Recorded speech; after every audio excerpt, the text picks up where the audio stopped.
Hi guys, welcome back to another cheeky crypto Bitcoin update. And yeah, Bitcoin's been on a bit of a run today. It's been an interesting one, and we are going to be discussing what is going on with Bitcoin at a macro level. This video is going to be probably one of the most important that we create on the channel, so well worth paying attention. Don't skip along, and yeah, do enjoy. I'm going to run the intro right now, and then we're going to get right down into it.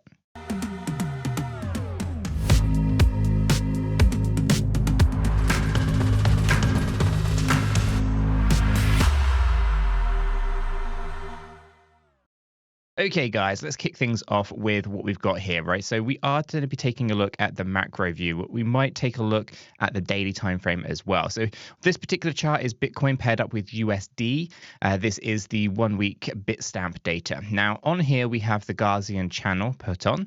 And the Gaussian channel historically has been a great indicator for showing you when bullish markets are starting and when bearish ones are basically taking hold of the market. Now, if I zoom out of this just a little ways, you can go all the way back to the very beginning here, this being 2011. We can see this great bull market to the high, to the upside. You can see that we're above the Gaussian channel during this moment. You can then see that when we close inside the Gaussian channel, we're bouncing on the top line here, but as soon as we close inside it, we get this bear market confirmed and we move on down. Okay, this is an indication that things are not looking so great. And the same when we come on out, we close inside the Gaussian channel, and or close above the Gaussian channel, we bounce on it, we rally up into the next bull market, and then the same on the way down. We come down, we bounce on the upper line, we close inside the Gaussian channel, we have the bear market. This was perfectly fine up until we kind of got into 2020. The pandemic did cause a few problems when it came to the price action of BTC and, of course, the Gaussian channel's predictive capabilities. Here we actually saw something very different for the first time in Bitcoin's kind of history here. We closed above the Gaussian channel out of the bear market, and then we come back in and we come down during the pandemic.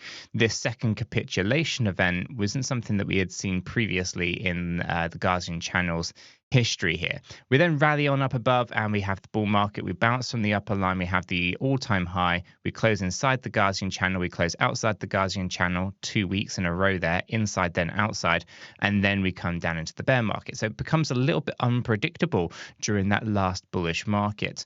And then, of course, we have the most recent kind of structures of what's going on over here. The bear market lows coming in. We rallied up. We closed above the Gaussian channel. Then we closed inside the Gaussian channel. Then we rallied up.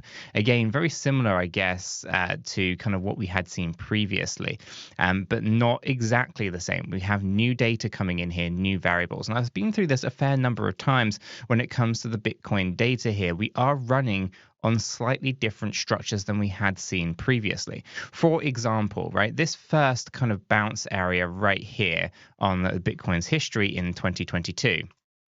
This area, if I put a retracement tool on it, retraces down deeper than 1.382 before going down close to the 1.618. That's the very first time that's ever happened in Bitcoin history, in the same way that we hadn't crossed the previous all-time high before until 2022 as well. These are all new things that hadn't been seen in Bitcoin's history. Therefore, you can't be predicting the same outcome when you have different underlying variables.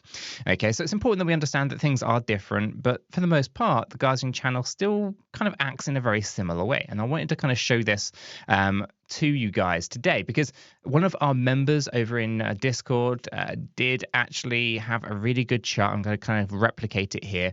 𝗕𝗘𝗪𝗔𝗥𝗡. I love the name. If you're in a Discord, you know who you are. And if you're in the Discord and you know him, then yeah, why not mention him? Let him know that he was featured in today's video. But basically here, what is going on is you have the Gaussian channel. This has gone green, showing us that we are in bullish times. And, you know, I think for the most part, we can kind of say, yeah, we are. We are still waiting for that second capitulation event, as we had seen many times before. So, for example, you have capitulation 1, capitulation 2 back in 2020. Okay, so 2018 and 2020. Okay, there's a good 18 months between those two. Then also see this in the 2015 initial low and a second capitulation over this side in 2015. Again, You have January 2015 to August 2015. Okay, so you have it there. And then if you go back even further, there isn't really another one over this side, but you can kind of argue there's one right at the very beginning here, but it's probably worthless in taking a look at it. Now, what we are currently is we've had the first one, and what we're looking for is we're looking for a second. Now, how deep is that going to go? Well, that's really subjective to, I guess, many different things. And for the most part, my expectations will be that we will be looking for coming down towards the Gaussian channel. Okay, at the moment, this upper line on the Gaussian channel is $30,867, and that is going to be the most obvious area. Now, we can use trend lines to help depict this, and there's a couple of different ways of drawing it. We can have the more bullish scenario, which would look like this, showing us that a retest of this level at around kind of $34,500, maybe $33,000, depending on the length of time it takes to get down there. Or you can have the slightly more bearish variation, which would look more like this, taking us down more towards that kind of $30,000, which will get us more in line with, of course, the Gaussian channel, the upper line of the Gaussian channel. So to kind of put this into context, what am I talking about? What am I kind of looking for here? Well, I'm looking for this area, this little gray area that's kind of on our chart right here. You can see it. This is our upper area of resistance, $48,000 to $52,000. This is an area of interest because of this little area of resistance over here and this area of resistance over here. And that is where we are currently, right? We're basically fighting against this area of resistance. This also happens to be the area from over here, which was resistance, and previously a support area from over here. Okay, so what am I talking about? Well, I'm talking about the areas that we were in 2021. February of 2021 was support, and it was resistance in September of 2021. It was then basically turned into resistance in December of 2021, resistance again in March of 2022. Right now, it is resistance here in January of 2024, or January, February 2024. Okay, so it's important that we understand that where we are right now is this whole area of resistance right here. This is where the selling pressure is mounting. Okay, and that is why we haven't just gone straight through it, right? Because if there was no selling pressure, you would just sail straight through it. Okay, there is resistance, there is selling pressure up in this area. So we've got to, if you want to be bullish and you want to kind of break out to all-time highs, then what we have to see here is we have to see buy orders overpower the sell orders. Okay, the demand must overpower the supply. At the moment, that is not happening. So we'll see how that kind of plays out. Where are the sellers going to drag Bitcoin down, which is my expectation, but not right away? Or are the buyers going to kind of basically push price higher, right?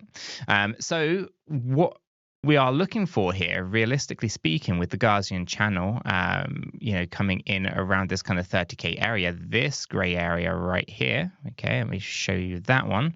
Okay, this one is basically previous support back in January of 2021, support back here in June of 2021, becomes resistance in April of 2022, was resistance in April 2023, was resistance over here in July of 2023. We broke through it, and we're going to have to come back down, in my opinion, and turn it into a support level.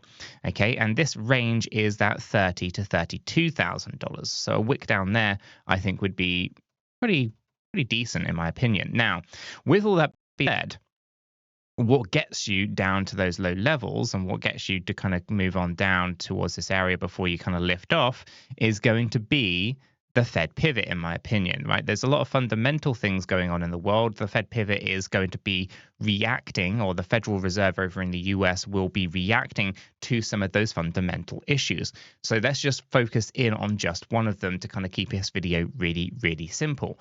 The banking crisis over in the US. The banking crisis was driven and was caused by the bonds that the Federal Reserve sold. Basically, while interest rates are low, bonds actually show you a really good significant yield. They show you good profit. So a lot of regional banks and banks around the world were buying up a lot of bonds. In fact, it wasn't just banks. A lot of pension companies and funds were also buying up bonds from the centralized banks. The centralized banks then increased rates, which actually lowers the value of the bond, okay, or the bonds that they were sold. So a lot of these regional banks over in the US, essentially they bought up a load of bonds. The bonds were, predicted to be a good safe haven for capital. turned out that actually the Federal Reserve hiring their interest rates lowered the yield of the bonds, and the banks started losing billions of dollars. This is something that we saw a lot of in 2022, right? Lots of banks collapsed and were kind of bought up by the larger banks, and we end up with some larger corporations or larger banking institutions as a result. And we are in the same predicament. That problem hasn't gone away because the interest rates in the US are still higher than these regional banks can cope with. And so they got billions of dollars of losses on their books. Now, these regional banks, the only way in my mind that there's a couple of different ways, but the main way that I think these regional banks are going to survive is through a bailout. And the bailout will be in the form of lowering interest rates in the US. Now, lowering your interest rates over in the US is a big bullish positive. And in fact, we can see that a lot of bonds are being bought up right now in anticipation of interest rates being lowered. This shows us that the expectation out there on the large organizations, the institutions, is that interest rates are going to be lowered this year. Now, that could be March, it could be July, right? We don't know exactly when it's going to happen. But when it does happen, historically speaking, the stock market has a very hefty correction. Why is this after such a bullish move in the space? Well, that's because the pivot usually happens when the market is at its worst. Ultimately, liquidity dries up and a lot of people are basically struggling to kind of do the day-to-day, to kind of keep up with their lifestyle changes or lifestyles that they kind of want to live to. And as a result of that, they start selling off their assets to sustain their current lifestyles. And it's when that happens that the Federal Reserve historically has pivoted. So if we are to see a Federal Reserve pivot in March, then that is going to be a point in time where we actually see a lot of sell pressure enter into the stock market. And if crypto is correlated to the S&P 500 into the stock market, then we are going to see a correction. And it's that correction that gets us to 30K. So all those comments of when 30K, when the Federal Reserve pivot. Okay, that is my expectation here. And that move towards $30,000 is going to coincide with our upper trend line, with our Gaussian channel. And that is where I think we are likely to find the level of support for the next big catalyst up towards new all-time highs. Okay, because I do think we are in bullish times for Bitcoin. We are in bullish times for the crypto market, despite what many of the comments in the YouTube section, well, they type and they want you to believe we are in fact bullish. It's why we've been heavily accumulating during late 2022, throughout 2023 and into 2024. And time for accumulation is still here. There is a huge opportunity to come, though, as we have seen Bitcoin rallying quite aggressively. Altcoins haven't been as aggressive to the upside. Some great gains have been made. Bottoms have been found, but there's going to be great opportunities for great accumulation, great dollar cost averaging in the future as well. So this move for the Federal Reserve to pivot and bring in, the stock market and the crypto market down is going to be a great opportunity for many retail investors.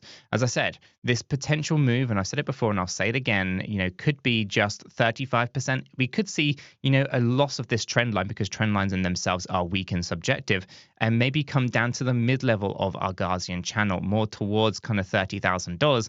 And we are still talking about a 40% correction from the high that we found ourselves in at the moment. Now, of course, that's if the high at the moment is the high, because it is still possible that we still get a little bit more of a run to the upside and we tap up slightly higher, meaning that 40% could actually then just turn into maybe around $32,000 to $30,000 or $31,000, right? More in line with kind of the Gaussian channel, the upper line, right? So the higher that we go, it kind of does protect you a little bit, not necessarily the harder that you fall. Okay, so there's lots of things to kind of be thinking about. But ultimately, the charts are looking very good. They are looking very positive. And we are still looking for a very healthy correction down to 30K, which will be a 30K Bitcoin, in my opinion, or $30,000 to $32,000 Bitcoin. And that will happen when the Federal Reserve lower their interest rates. So why don't you check out this video here where we are streaming, because that's what we do now, right? We stream on YouTube, on LinkedIn, etc., where we discuss a lot of these things in a lot more detail.